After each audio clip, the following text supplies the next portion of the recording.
మిగతా ఖర్చులు మన దగ్గర ఎక్కువ. కొన్ని చర్చిల్లో అయితే భోజనాలు కూడా వాళ్ళే పెడతారట. అది అట్లాంటి ఇష్యూస్ ఉన్నాయి అక్కడ.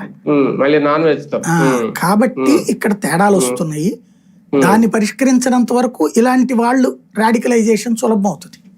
అభినయ్ దర్శన్ లాంటి వాళ్ళు వాళ్ళ నేర చరిత్రలు తెలిసి అయినా కొంతమంది మారే అవకాశం ఉంటుందా, ఆలోచించే అవకాశం ఉంటుందా? పోనీ అంటే ఇక్కడ సమస్య ఏంటంటే హిందువులకు అందరికీ ఏం జరుగుతుందో తెలుసు, ముస్లింలకు అందరికీ ఏం జరుగుతుందో తెలుసు, క్రిస్టియన్స్ అందరికీ ఏం జరుగుతుందో తెలుసు. ఎవడు తెలియనోడు లేడు. అదే సందర్భంలో లేదులే మనోడు అట్లా ఉంటేనే, అలా రాడికల్గా ఉంటేనే మతం మార్చగలడు, అవతల వాళ్ళకి థ్రెట్ ఉపయోగపడతాడు అనేటటువంటి ఒక ఫీలింగ్ తోనే వీళ్ళని ఎంకరేజ్ చేస్తున్నారు వాళ్ళ మతస్థులు. ఇప్పుడు ముస్లింలో గానీ కొంతమంది మత గురువుల పేరుతో సోషల్ మీడియాలో రెచ్చిపోయి కామెంట్లు పెడుతున్నారు హిందువుల మీద.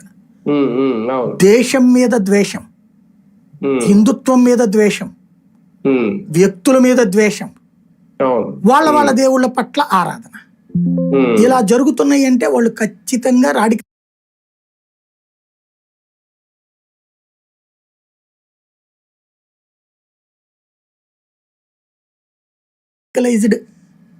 ఆ మతస్థులు. ఈ రాడికలైజ్డ్ టీమ్స్ ని ఎంకరేజ్ చేస్తుంది తటస్థులైన వాళ్ళు కాదు, అమాయకులైనటువంటి స్వమతస్థులు. కాబట్టి ప్రమాదం ఏర్పడుతుంది వీళ్ళతో. ఒక రకంగా వీళ్ళ స్వప్రయోజనాల కోసం మత విద్వేషాలు రెచ్చగొట్టే కుట్రలు అయితే పన్నుతున్నారు. ఖచ్చితంగా, నో డౌట్ వాళ్ళు చేస్తున్నారు.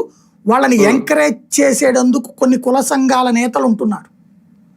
వాళ్ళు ఎంకరేజ్ చేసేందుకు మేధావుల పేరుతో ఉన్నటువంటి కొంతమంది అధికార యంత్రాంగాలు కూడా ఉంటున్నారు, మాజీ అధికారులు కానీ ప్రస్తుత అధికారులు కానీ. అది కూడా ఒక రకంగా ప్రజలే కాస్త అప్రమత్తంగా ఉండాలి, ఉన్నారు కాబట్టి నేను బతుకుతున్నాం మనం ప్రస్తుతం.